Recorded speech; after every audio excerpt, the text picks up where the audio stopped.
네, 여러분 안녕하세요. 스피치쌤입니다. 대구 서구청 평생교육과 함께하는 오늘의 영상, 일상이 조금씩 좋아지는 건강한 의사소통 꿀팁 4탄을 준비했습니다. 대구 서구가 장애인 평생학습 도시로 선정됐다고 하는데요. 정말 축하드립니다. 특히나 듣는 게 어려운 분들을 위해서 자막을 더 신경 썼어요. 오늘은요, 지난 영상에서 다 하지 못한 이야기, 부부 커플 소통 이야기를 마무리할까 합니다. 아무래도 부부나 커플 관련 이야기를 다루다 보니 할 말이 엄청 많아진 것 같아요. 그럼 먼저 본론으로 넘어갈게요. 고고! 먼저 이것만은 하지 마세요입니다. 첫 번째, 식사하면서 싸우지 않기. 여러분 혹시 예전에 개그 콘서트에 나왔던 코너 대화가 필요해 기억하시나요? 네, 김대희 씨랑 신봉선 씨, 장동민 씨가 가족으로 나와서 엄청 인기 있던 코너였죠. 또 얼마 전에는 꼰대이라는 유튜브 채널에서 그때 프로그램을 재현했더라고요. 아무래도 재밌게 연기를 하시기도 했지만 현실을 고증한 부분들이 많아서 더 재밌게 보시지 않았나 싶습니다. 사실 현실에서는 이렇게 밥상에서 싸우고 인상 쓰고 화내고 그러면 안 좋은 거 다들 아시죠? 아무래도 식사하면서 대화를 하다 보니 생각이 다르면 또 싸움으로 번지기도 합니다. 하지만 자녀와 함께 하고 있는 식사 자리라면 특히 더 조심해 주시면 좋겠죠.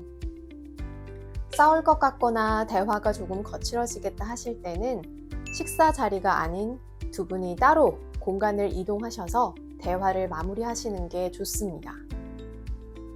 식사 시간에는 좋은 기분으로 맛있게 밥을 먹어야 하잖아요.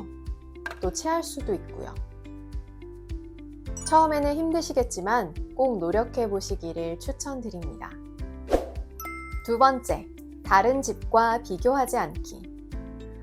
순자는 남편이 뭐 또 해줬다는데 창식이나 마누라가 이것도 해줬다는데 이런 식의 대화 많이 하시나요? 이렇게 남과 비교하는 말, 다른 사람을 끌어들여 돌려서 하는 말은 듣는 사람은 정말 속상하죠. 물론 소홀하게 하시는 분들도 종종 있지만 나름 잘 하려고 노력하는 분들도 계신데 이런 이야기를 들으면 참 속상합니다. 또 잘해주고 싶어도 상황이 안 따라주는 경우도 있잖아요. 똑같은 말이라도 다른 사람과 비교해서 표현하기보다 여보, 이렇게 해주면 좋겠어. 여보, 다음에는 저렇게 해줄 수 있을까? 처럼 내 생각을 바로 상대에게 이야기를 하시는 게 더 좋습니다. 세 번째, 대화 집중하기. 요즘은 길을 건너면서도 음식을 먹으러 가서도 많은 사람들이 이 휴대전화를 놓지 않고 있는 모습 많이 보셨죠? 네, 특히 저는 식당이나 카페에서 커플이 대화를 하는데 핸드폰만 보고 있는 분들을 보면 괜히 제가 다 속상하더라고요. 함께 이야기를 나누는데 한 사람은 폰만 보고 있고 나머지 한 사람은 그 모습을 보고 있고 이런 상황에서 대화가 제대로 될까요? 대화를 하실 때는 꼭 핸드폰은 잠시 내려놓고 집중하시는 것을 추천드립니다. 이 외에도 상대의 말을 자꾸 자르거나 딴짓을 하는 등 행동은 피해주세요. 입은 하나, 귀는 둘. 탈무드가 한 말이죠. 말하는 것보다 더 많이 들어야 한다는 걸 보여주는 것 같아요. 더 많이 들으며 상대를 존중하는 연습, 같이 해보는 겁니다. 네 번째, 부정적으로 단정 짓는 말. 너는 매일 잠만 자니? 난 절대 그런 적 없거든. 너는 어떻게 항상 그러냐? 단 한 번도 그렇게 안 해줬어. 다섯 번째, 야, 너, 니 등 내가 들었을 때 나쁜 호칭은 피해주세요. 이 영상을 보시는 분들이라면 최수종 씨와 하이라 씨 다들 아실 거예요. 두 분은 사이좋기로 유명한 부부죠.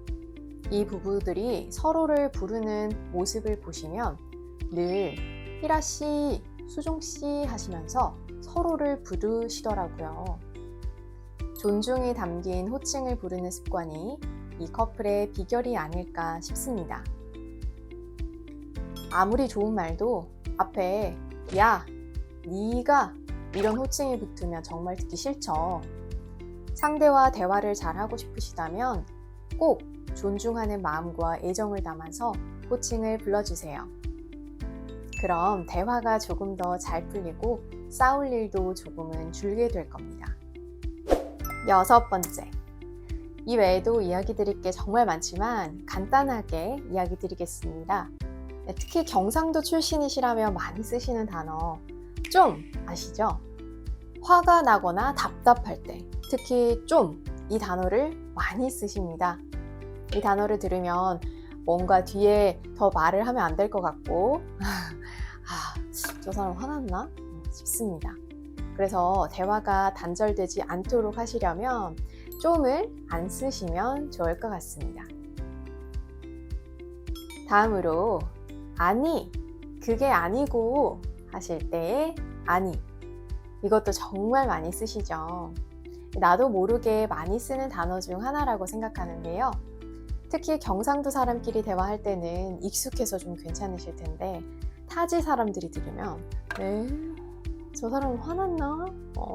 아니면 저 사람 싸우나? 이렇게 많이 생각하시더라고요. 서로 기분이 좋은 상태일 때는 괜찮다가도 대화 분위기가 안 좋을 때는 상대의 말 흐름을 끊으면서 아니 라는 단어를 쓰시면 싸움이 더 커질 수 있으니까 주의하시면 좋겠죠. 이 외에도 명령조로 말하기, 거짓말하기, 핑계대기, 짜증스럽게 말하기, 습관적으로 떠보기, 시댁이나 처가 흉보지 않기 등이 있습니다. 두 번째로 이런 거는 좋습니다. 첫째, 잘 싸우기.